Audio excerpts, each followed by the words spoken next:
One of the biggest differences I've noticed between the Bay Area real estate market and Seattle real estate market is pricing. Not price, pricing.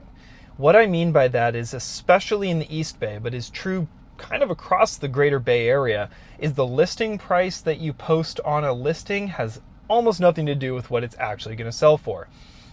That, however, in Seattle is not true.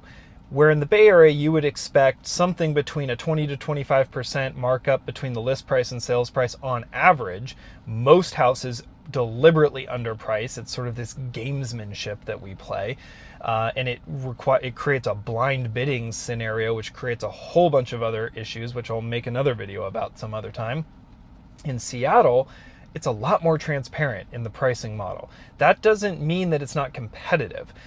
You will see on average something around 50 to 55% of the homes sell at or above their list price, even if they're subtly manipulated or mostly transparent. But then there's the other half of that market where they either sell below the list price or they take a price reduction before they sell.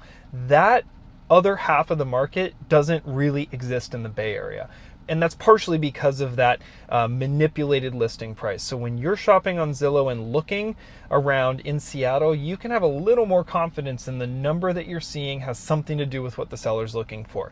That doesn't mean that's what the market will ultimately say, because it is still competitive. There are still many houses that get multiple offers, but that is one big difference. So if you're coming from the Bay Area to Seattle, be prepared to learn a different pricing strategy.